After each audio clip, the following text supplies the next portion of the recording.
Ke-30, tidur satu kamar. Tidurlah. Biar aku di sofa. Nai yang masih duduk canggung di tepi tempat tidur tidak berani bergerak. Untung saja ini adalah kamar baru dengan tatanan yang berbeda dari kamar Dave di tempat yang lama. Jadi, ia tidak perlu merasa trauma berada di tempat yang digunakan untuk menyiksanya dulu. Wanita itu melirik Dave yang menenggak sebuah pil berwarna putih, lalu membentangkan selimut dan merebahkan dirinya di sofa panjang. Obat apa itu? Tanya Nai tak bisa membendung rasa penasaran, meski ia sudah berulang kali menasbihkan diri untuk bodoh amat terhadap semua yang dilakukan pria itu.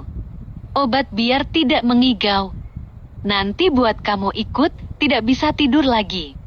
Nai mengerutkan wajahnya, melihat Dave yang kemudian mencoba memejam dengan posisi yang setengah miring di sofa. Dave ketergantungan obat penenang. Batin Nai meracau.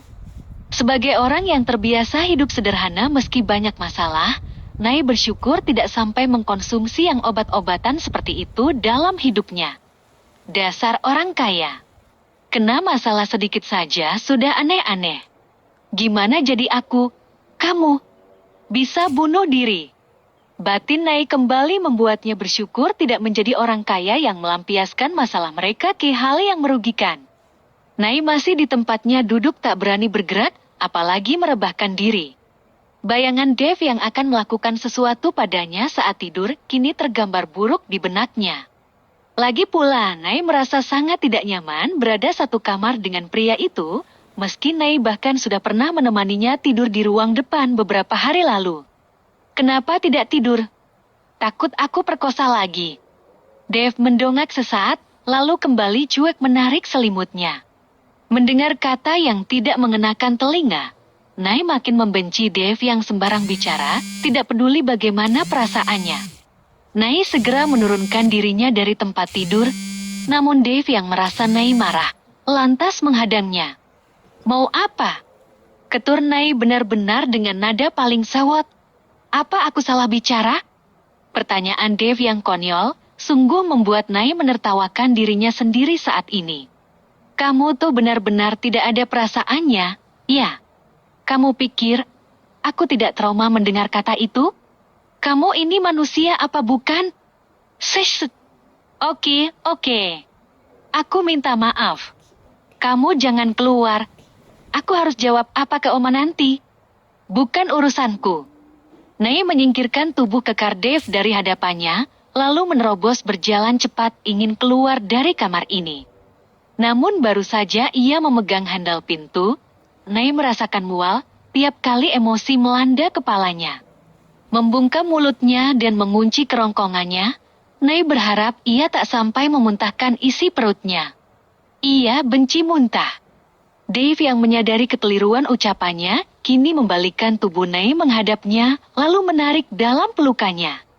Maaf, aku tidak pernah berpikir kalau kejadian itu sangat melukaimu seperti ini, maaf. Sesal Dave yang entah mengapa ikut sakit, melihat Nai yang tersiksa dengan kehamilannya. Berada di pelukan seorang lelaki dengan tubuh yang menutupi hampir seluruh tubuhnya, kini membuat Nayara menghangat. Bahkan saat ia menurunkan tangannya, Nai bisa merasakan aroma tubuh Dave dengan sentuhan parfum maskulin yang masih menempel meski sudah malam. Nai tidak menolak, apalagi memberontak. 2 kali sudah saat serangan mual menghampirinya, Dave bahkan berhasil membuatnya lupa. Ada sebuah aroma yang membuat Nai melayang saat ini.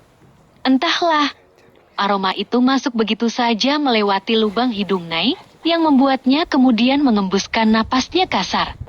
Dan Nai masih di kamar yang sama malam ini.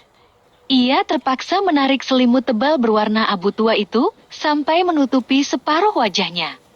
Dan Dave sudah berjanji akan menjaganya jika di tengah malam nanti, tidak bisa tidur di tempat yang baru.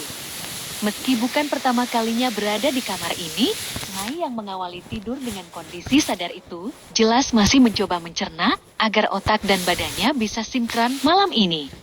Mendengar napas Dave yang sudah berderu teratur di sofa, Nai akhirnya lega lalu mensugesti dirinya untuk segera terbang ke alam mimpi.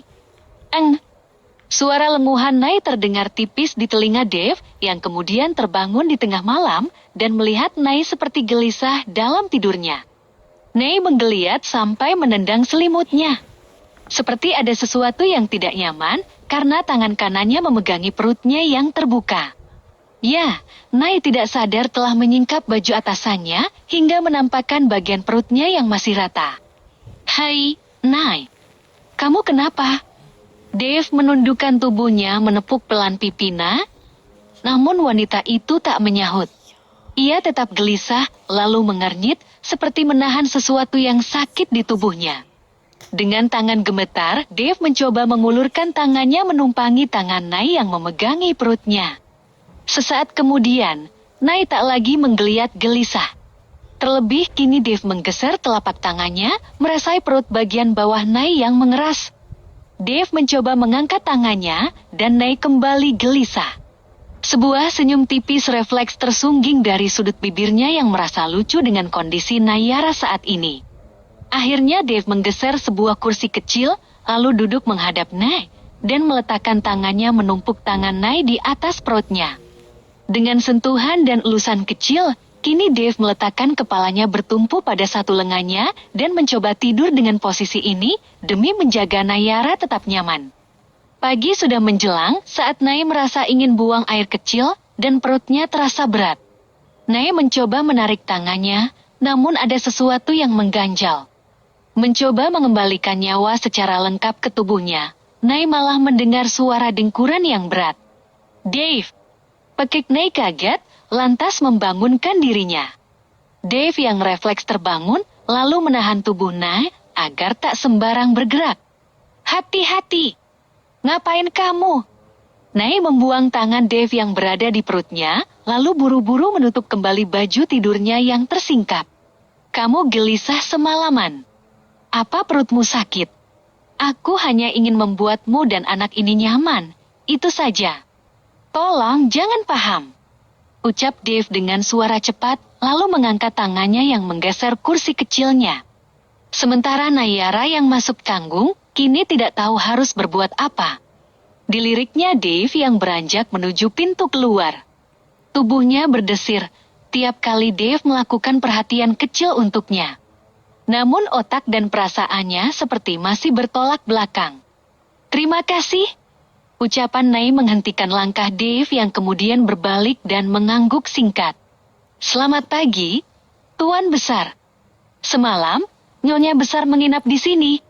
Hardianto dengan langkah besarnya memasuki penthouse Dave dan menyapu sekitar dengan pandangan datar namun tajam. "Ada, Tuan. Saya panggilkan, silakan duduk."